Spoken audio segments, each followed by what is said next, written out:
So hello friends, welcome to Brahmi classes. तो आज का हमारा नया टॉपिक है excretory system. So what is excretion? Excretion is removal of harmful toxic substances और waste such as urea, uric acid and salt from the body is called excretion. So जो हमारी body में वेस्ट बनता है, nutrient, nitrogenous waste, जिसका removal होता है हमारी बॉडी से, that is called excretion. Okay, so excretion होता है यूनिसेलुलर ऑर्गेनिजम्स में। कैसा होता है?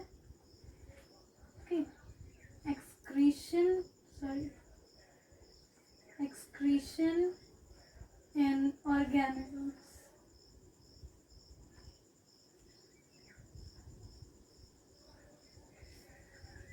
यूनिसेलुलर ऑर्गेनिज्म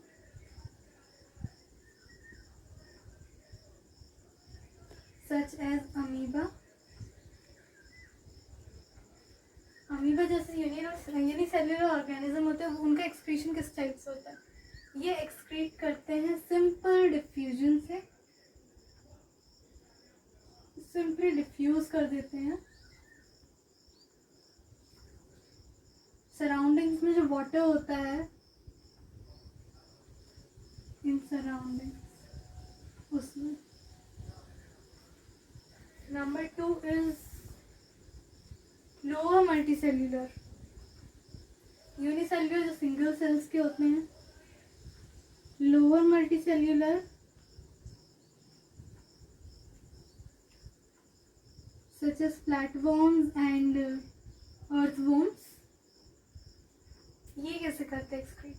जैसे फ्लैटवर्म्स जैसे जितने भी होते हैं वो करते हैं फ्लेम सेल्स से। फ्लैटवर्म अपना एक्सक्रीशन करते हैं by flat flame cells. Just accept करें हम अगर अर्थवर्म को, बाकी सारे फ्लेम सेल्स से, लेकिन अर्थवर्म होती है जो हमारी नॉर्मली जो दिखते रहती है हमें, वो करती है by nephridia, through nephridia. Alright, lower multicellular हो गया, यूनिसेल्युलर हो गया। Third one is higher multicellular, just like us,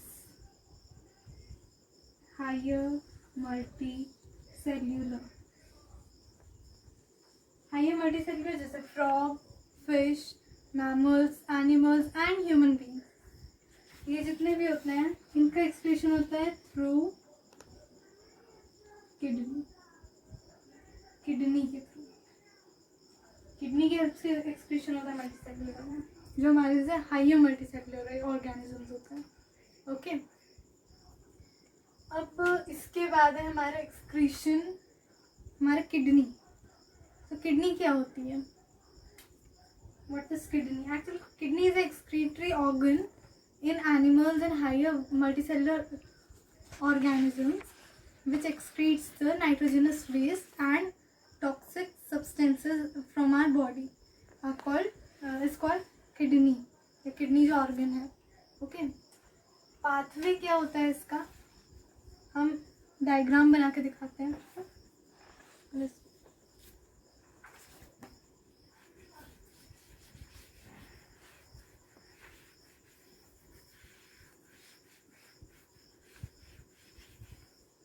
excretion in human.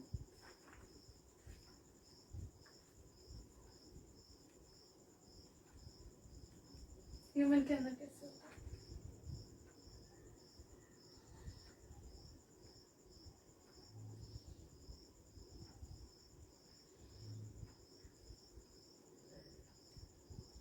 ये हमारी एओर्टा एंड वेना कावा है, जो हमने लास्ट टाइम पढ़ चुके हैं ट्रांसपोर्टेशन एंड एनिमल्स के अंदर।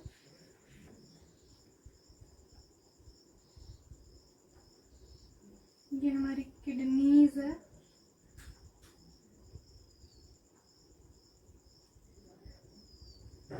ये हमारी किडनीज है। इसके बाद यहाँ से निकला हमारा यूरेटर, ट्यूब लाइक स्ट्रक्चर्स। उसके बाद urinary bladder and urethra. Okay, so something like this. ऐसा ही होता है हमारा excretory system. Okay, this is our kidney.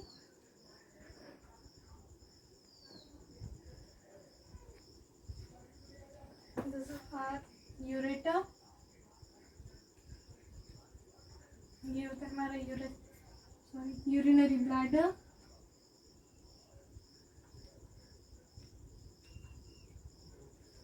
और ये है यूरेथ्रा.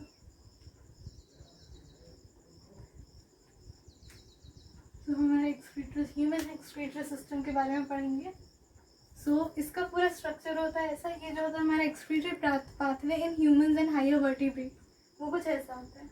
पूरी बॉडी में, हमारी पूरी बॉडी में जितना भी toxic waste, nitrogenous waste form हुआ है, यूरिया एंड यूरिक एसिड जैसे, वो सारा इकट्ठा होकर के through aorta and vena cava आता है हमारी किडनीज में.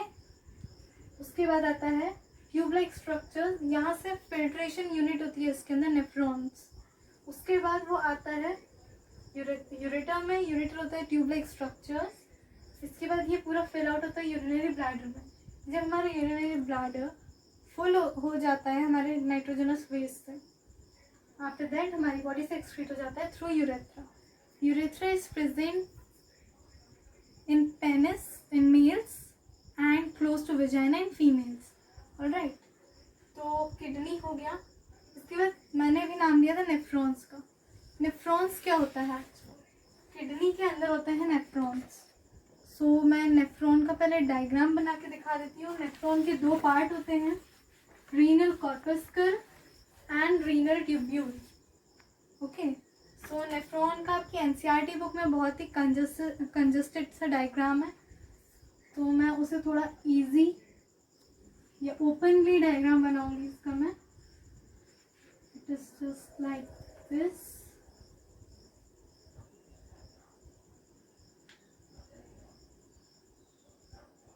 कुछ ऐसा डायग्राम होता है उसका. जब हम उसे ओपन करेंगे तब.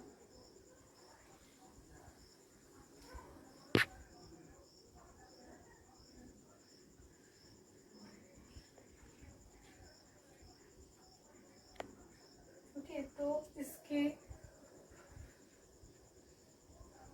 ये हो गया हमारे नेफ्रॉन का डायग्राम. ओके, नेफ्रॉन के होते हैं दो part, renal corpuscle and renal tubule. इसका जो इतना पार्ट है, इस पार्ट को कहा जाता है रीनल कॉर्पस्कल. एंड जो बाकी इतना पार्ट है, इतना, ये नहीं, इतना, this is called renal tubule because इसमें ट्यूब्स हैं. एंड ये कॉर्पस्कल, इसका नाम होता है ग्लोमेरुलस. ग्लोमेरुलस, ये राउंड शेप, कप शेप्ड कहलाता है. That is called बोमेंस capsule. ये किडनी के अंदर होते हैं. ऐसे बहुत सारे नेफ्रॉन्स होते हैं जिसके अंदर हमारा वेस्ट फिल्टर होता है. ये बेसिक फिल्ट्रेशन यूनिट होती है. ये जस्ट लाइक वेब होता है, जाली के जैसा होता है, छन्नी टाइप सा. इसके ऊपर हमारा वेस्ट आता है जो फिल्ट्रेट होकर के बोमेंस कैप्सूल के थ्रू आ जाता है हमारे रीनल ट्यूब्यूलर पार्ट में.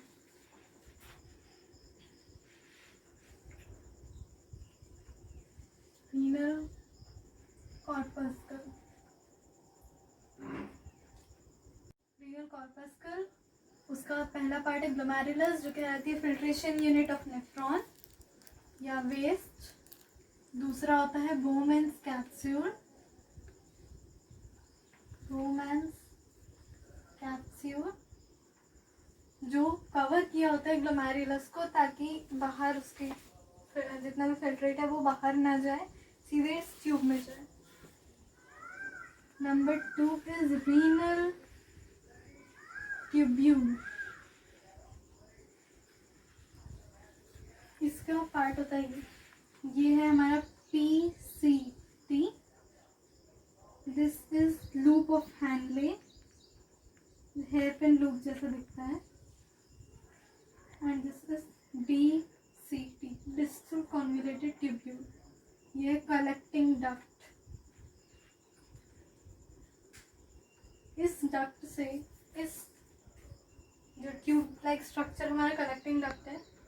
ये वाला नेफ्रॉन यहाँ आके कनेक्ट हुआ है, वैसे यहाँ से भी एक नेफ्रॉन होगा, यहाँ से होगा, यहाँ से होगा। इस पूरी कलेक्टिंग डक्ट में ये पूरा फिल्ट्रेट होकर के इसमें आता है एंड इसके थ्रू किडनी से एंड फिर यूरेटर से आउट हो जाता है। So collecting duct is not a part of nephron, but मैंने ड्रॉ किया है ताकि यू कैन अंडरस्टैंड कि कैसे वो किडनी से आउट होता है। सो सबसे पहला है रीनल ट्यूब्यूल का पार्ट है PCT, इसका फुल फॉर्म है प्रॉक्सिमल कॉन्वोल्यूटेड ट्यूब्यूल, जो विटामिन्स, फैट्स, न्यूट्रिएंट्स का एब्जॉर्प्शन करता है। हमारी बॉडी से पूरा आउट होने से पहले ये सारी चीज़ें रीअब्जॉर्ब होती है, ताकि हमारी बॉडी में अगर इन चीज़ों की वापस से ज़रूरत है तो ये यहाँ से वापस से ट्रांसपोर्ट हो जाए थ्रू आउट द बॉडी। तो प्रॉक्सिमल ट्यूब्यूल जो होता है हमारा कॉन्वोल्यूटेड ट्यूब्यूल PCT, इसके अंदर रीअब्जॉर्प्शन होता है of fats, vitamins and water. The next one is loop of Henle, hairpin loop जैसा दिखता है। हेनले एक साइंटिस्ट का नाम था, उसके नाम पर पड़ा है ये लूप ऑफ हेनले। इसका एब्जॉर्प्शन होता है, ये रीअब्जॉर्ब करता है सॉल्ट को। हमारी बॉडी में सॉल्ट की भी ज़रूरत होती है। सो अगर हमारी बॉडी में एक्सक्रीटरी के बाद, अगर इस एक्सक्रीशन के प्रोसेस के बाद फर्दर हमारी बॉडी में सॉल्ट की ज़रूरत है, नेसेसिटी है, तो ये रीअब्जॉर्ब करके वापस से ट्रांसपोर्ट कर देगा, फ्लो बैक कर देगा। इसके बाद आता है DCT में, DCT, इसका फुल फॉर्म होता है distal convoluted tubule, distal convoluted tubule. इसमें जितना भी वाटर एंड सॉल्ट का रीअब्जॉर्प्शन हुआ है, एट लास्ट पूरे जो फिल्ट्रेट हमारा बचा है वो DCT में गया। उसके बाद उसमें फर्दर जितना भी रीअब्जॉर्प्शन होना है वो होगा DCT के अंदर। इसके बाद फर्दर अगर वो कलेक्टिंग डक्ट में चला गया, उसके बाद हमारी बॉडी में वापस से रीअब्जॉर्ब कुछ भी नहीं हो सकता है, बाकी सारा हमारा नाइट्रोजनस वेस्ट कहलाएगा। सो ये हमारा पूरा नेफ्रॉन का स्ट्रक्चर था। यहाँ से गया ग्लोमेरुलस में, ग्लोमेरुलस एक फिल्ट्रेशन यूनिट है, वहाँ से फिल्टर होकर वुमेन्स कैप्सूल के थ्रू आएगा PCT में, reabsorption of vitamins and nutrients. Afterward जाएगा लूप ऑफ हैनले में, वहाँ पर सॉल्ट का रीअब्जॉर्प्शन होगा। फिर वहाँ से जाएगा DCT में, reabsorption of whole of the filtrate, water, और फिर अगर वो कलेक्टिंग डक्ट में चला गया उसके बाद से फर्दर रीअब्जॉर्ब नहीं हो पाएगा। ये कलेक्टिंग डक्ट जाके जुड़ जाती है किडनी में। मैंने बनाई थी किडनी एंड किडनी के पास जस्ट लाइक ऐसा कुछ स्ट्रक्चर बना है। तो ये कलेक्टिंग डक्ट यहाँ पर प्रेजेंट होती है, जहाँ पर बहुत सारे नेफ्रॉन्स आके उससे कनेक्ट होते हैं एंड फिर वहाँ से वो बाहर निकलता है थ्रू यूरेटर, यूरेटर से फिर urinary bladder and then urethra. Okay, ये था हमारा एक्सक्रीटरी सिस्टम। अब कुछ लोगों की दोनों किडनीज खराब हो जाती हैं, तब वो क्या करते हैं? सो वो किडनीज खराब होने के बाद में डायलिसिस की प्रोसेस होती है। सो वो प्रोसेस होती है जब आर्टिफिशियल किडनी के थ्रू आर्टिफिशियल किडनीज बनाई जाती है। जैसे एक जस्ट लाइक एक बॉक्स होता है, उसमें पूरा नाइट्रोजनस वेस्ट को ले करके एक पेशेंट जो है हमारा किडनी का पेशेंट, जिस किडनीज दोनों खराब है, उसको आर्टिफिशियल किडनी लगाई जाएगी। कुछ दिनों में उन्हें डॉक्टर के पास विजिट करना होता है अपने बॉडी का वेस्ट आउट करने के लिए। उनकी हमारे नॉर्मली हमारा जैसे एक्सक्रीशन होता है वैसा नहीं होता है, तो उन्हें डॉक्टर के पास जाकर करवाना होता है।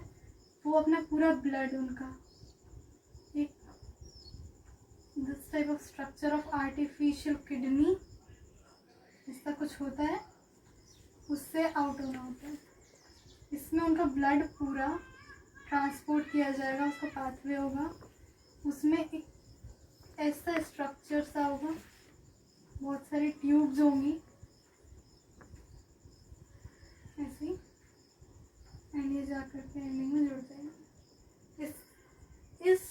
आर्टिफिशियल किडनी के थ्रू उस पेशेंट का पूरा ब्लड को फ्लो कराया जाता है। उसमें नाइट्रोजनस वेस्ट जितना भी है, ये ट्यूब जो होते हैं वो बने होते हैं सेमी परमिएबल मेम्ब्रेन के।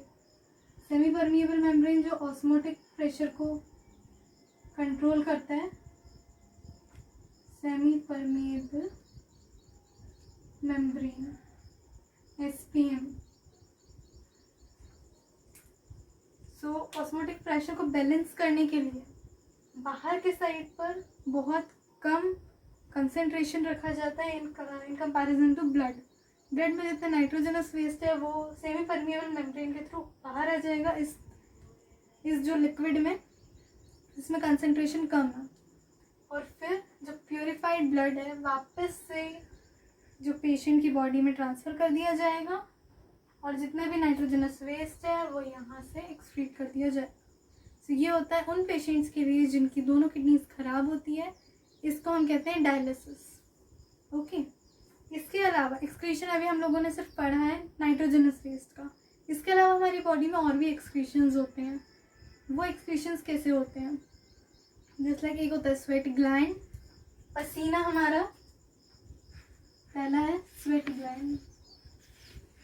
स्वेट होता है पसीना जो हमारी सेबेशियस ग्लैंड के थ्रू, स्वेट ग्लैंड के थ्रू स्वेट हमारा एक्सक्रीट होता है, जिसमें water extra amount of water, oil and salt हमारे बॉडी से एक्सक्रीट होता है थ्रू हमारी स्किन। हमारी स्किन के बाहर, स्किन से स्वेट बाहर आ जाता है। Number 2 is lungs. हमारे लंग्स के थ्रू भी होता है एक्सक्रीशन। ये अदर पाथवेज है इस एक्सक्रीटरी सिस्टम के अलावा, जो स्वेट ग्लैंड, लंग्स और एनस के थ्रू होता है। स्वेट ग्लैंड के थ्रू हो जाता है वाटर, ऑयल और सॉल्ट। लंग्स के थ्रू होता है हम लोग ऑक्सीजन को इनहेल करते हैं एंड कार्बन डाइऑक्साइड को एक्सहेल करते हैं। सो जो वो एक्सहेलेशन है हमारा, उस एक्सहेलेशन को कंडक्ट करता है हमारे लंग्स। लंग्स के थ्रू हमारी बॉडी से कार्बन डाइऑक्साइड का एक्सहेलेशन होना मीन्स एक्सक्रीशन होना। ये भी एक टाइप का एक्सक्रीशन है जो एक्सक्रीट करता है carbon dioxide CO2। The third one is our anus. Anus and rectum हम लोगों ने जो एलिमेंट्री कैनाल में पढ़ा था, जितना भी हमारा फूड है, फूड में हमारा जो एक्सक्रीटरी प्रोडक्ट होता है वो हो जाता है आउट थ्रू एनस। ऑलराइट, ये हमारा सारा था secretion and excretion of a human body. Human body के अलावा होता है प्लांट बॉडी में भी एक्सक्रीशन होता है। तो वो कैसे होता है? हम लोग सुबह सुबह देखते हैं कि हमारी बॉडी में किस टाइप से एक्सक्रीट हो रहा है मटेरियल। जैसे हमारी बॉडी में, प्लांट्स में सुबह सुबह हम देखते हैं पत्तियों के ऊपर पानी की बूंदें, ओस की बूंदें होती हैं। That is our transpiration. तो जो ट्रांसपिरेशन हम लोगों ने लास्ट टाइम पढ़ा था, उसमें वो जो वाटर ऊपर आ रहा है, स्वेट ग्लैंड का एक और वर्क होता है हमारी बॉडी की कूलिंग करना। जो हमारी थर्मोकेमिकल एनर्जी है उसको कूल करना। सो प्लांट्स में ट्रांसपिरेशन हमने जो पढ़ा था उसमें क्या होता है, हमारी पत्तियों के ऊपर जो हमारे प्लांट्स की लीव्स होती है उसके ऊपर कुछ वाटर ड्रॉपलेट्स में नज़र आता है सुबह सुबह। वो वाटर ड्रॉपलेट्स होते हैं, उनकी प्लांट बॉडी में जितने भी एक्सेस अमाउंट ऑफ वाटर है वो स्टोमेटा के थ्रू आउट हो जाते हैं। बार्क ऑफ ट्रीज जितने पुराने होते जाते हैं उनके ट्रंक के ऊपर बहुत सारा बार्क जमा हो जाता है। That is excretory waste. पत्तियाँ झड़ जाती है, that is excretory waste. And हमारे रेजिन्स, गम्स, जितना भी प्लांट के थ्रू हमें मिलता है वो भी एक्सक्रीटरी। इवन दो हमें जितना फ्रूट्स एंड वेजिटेबल्स मिलते हैं वो भी उनका एक्सक्रीटरी वेस्ट होता है ऑफ प्लांट्स में उनने अपना फूड रेडी किया by the process of photosynthesis. उसके बाद उसमें जितना भी उनका फूड बच गया उसको उनने फ्रूट में फॉर्म कर दिया जो हमारा खाना है, लेकिन उनका वो होता है एक्सक्रीटरी वेस्ट। सो आज के लिए इतना ही। हमारा लाइफ प्रोसेस के पूरे टॉपिक्स ख़त्म हो चुके हैं। इसके बाद हम पढ़ेंगे लाइट चैप्टर जो आपको जल्दी मिल जाएगा। सो तब तक के लिए सी या, हैव अ गुड डे।